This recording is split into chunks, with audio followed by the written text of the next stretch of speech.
Il fait pas très chaud, euh, mais je voulais vous faire ce podcast, cette petite vidéo, en ce jour de 19 décembre. Ça faisait longtemps. Et je voulais vous partager des choses qui me viennent et qui continuent à me venir. Et bon, pour la petite histoire, je voudrais quand même partager que j'ai attrapé le satané Cove, c'est 19. Et je voulais vous le partager et je remercie ici Isabelle qui me l'a suggéré.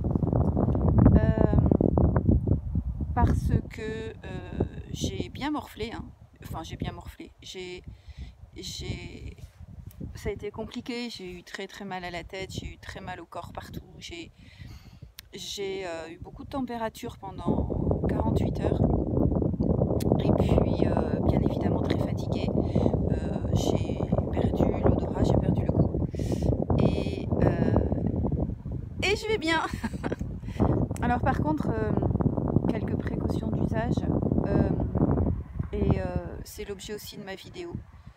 Nous sommes en des temps qui vont venir nous tester. Mais ce ne sont pas des tests malveillants. Comme j'écrivais dans des posts que j'ai mis sur Instagram ou sur Twitter, il y a la théorie, on connaît bien la théorie, beaucoup de gens connaissent la théorie, et d'ailleurs beaucoup de gens sont dans ce qu'on appelle l'ego spirituel. Mais c'est une chose, c'est très bien, rappelez-vous que nous avons 4 niveaux de conscience, et le niveau mental en fait partie, donc de savoir les choses est important, mais encore faut-il les intégrer au niveau émotionnel, au niveau physique bien sûr, et au niveau spirituel. Et bien souvent, c'est après l'intégration totale des 4 niveaux de conscience qu'on peut se dire véritablement éveillé. Et c'est pas, je veux dire qu'on soit éveillé n'est pas particulièrement glorifiant en soi. Chacun est à son niveau, à son chemin.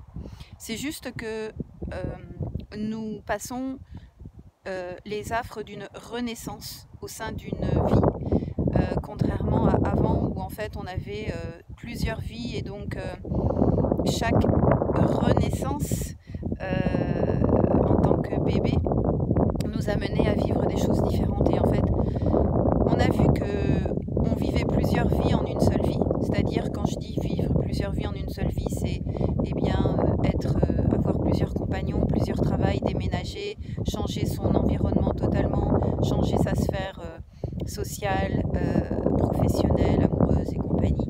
Et donc avec une espèce de reset, c'est à la mode en ce moment.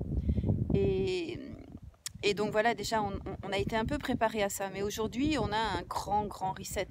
En soi, ils n'ont pas tort. Mais on sait très bien qu'il y a deux aspects. Il y a le reset de la lumière et le reset de l'ombre. Enfin, je le vois comme ça. Vous le prenez comme vous le désirez, bien évidemment. Et donc, nous allons faire une renaissance en conscience, une renaissance par un choix. Et ce choix est difficile. Ce choix est particulièrement ardu à faire parce que il est synonyme de renoncement à un monde que l'on connaît bien pour aller dans un monde qui nous est totalement inconnu et où on ne sait pas du tout ce qui nous attend. Et en soi, c'est une véritable euh, comment vous dire, je trouve pas le mot. Le mot qui me vient, c'est sacerdoce, mais c'est pas ça. C'est un véritable chemin de croix, en fait. Je pense qu'on peut dire ça. Et un chemin où il nous faut garder la foi. La foi dans votre foi, c'est vos références à vous, mais la foi que nous en sortirons vainqueurs, grandis, et que de l'autre côté de la porte, il y a un nouveau monde qui nous attend et que nous sommes en train de créer.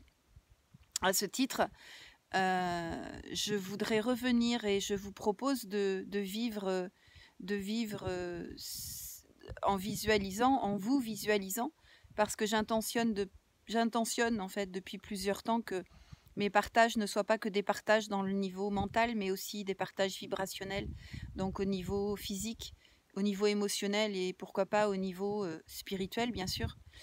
Donc de vous visualiser, vous prendre les pieds dans le tapis et avoir des pensées qui ne sont pas constructives, qui sont limitantes, qui sont sclérosantes.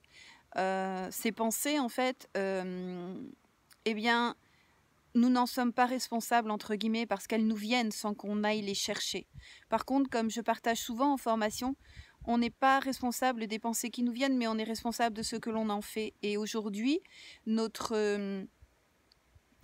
grand travail, notre grande œuvre, c'est de transmuter les pensées qui ne correspondent pas à ce que nous désirons pour nous-mêmes et à ce que nous désirons voir dans notre vie. Aussi, je vous invite à vous imaginer, vous auto-observer, à voir ces pensées et les réaliser. Alors, vous pouvez les réaliser après coup, et c'est ok. Et auquel cas, je vous invite juste à vous dire, texto, même si je ne sais pas comment, je choisis de transmuter cette ou ces pensées en énergie constructive pour le monde que je désire. Et je désire et je demande la transmutation de toutes les pensées, de tous les schémas, de toutes les croyances, de tous les implants, de toutes les blessures en lien avec cette relation. En fait, c'est le Ho'opono que vous connaissez peut-être. Je vous renvoie aux travaux de Luc Baudin, dont je vous mettrai la référence. Même s'il n'est pas le seul à avoir traité le sujet, je trouve qu'il traite assez bien. Et c'est une épuration de tous les jours. Je prends toujours l'exemple du joueur de tennis qui veut changer son geste. Il ne va pas le changer d'un coup d'un seul, il faut qu'il comprenne, il faut qu'il voit les bénéfices, il faut qu'il prépare son corps, parce que parfois ça va demander de nouveaux muscles, et qu'il se conforte dans la joie de la réussite de chaque bon geste, mais qu'il soit aussi dans la foi et la résilience de continuer quand le geste n'est pas correct et quand il n'est pas parfait. Et nous vivons la même chose aujourd'hui. Nous sommes en train de travailler notre positionnement spirituel et notre positionnement de conscience. Nous sommes à l'aube d'un nouveau niveau de conscience pour l'humanité. Beaucoup ne passeront pas l'examen et c'est ok, c'est comme ça. Il faut l'accueillir, il faut l'accepter. Nous ne sommes pas forcément dans des cycles d'incarnation égaux. Il y en a qui sont plus petits padawans que d'autres. Il y en a qui sont un peu Jedi. Il y en a qui sont maîtres Jedi. Et il est important de ne pas juger les décisions des uns et des autres. Sachez que vous avez le choix et c'est l'heure du choix. Et ne pas faire de choix est un choix. Dire que vous n'avez pas le choix est un choix. Et je l'ai dit et je le répète ici solennellement, je préférerais mourir au combat que de faire un choix qui n'est pas en lien avec ma volonté, avec ma conscience. Et si je dois finir dans un camp, dans une prison, eh bien soit, j'en ferai l'expérience, l'expérimentation. Peut-être que ça me renverra à des douleurs passées que je transmuterai alors, je ne sais pas. En tout cas, je me dis que je désire vivre un jour à la fois, FOI. Voilà, je vous embrasse de tout cœur, prenez soin de vous. Je vous laisse avec cette fabuleuse vue sur la mer Méditerranée.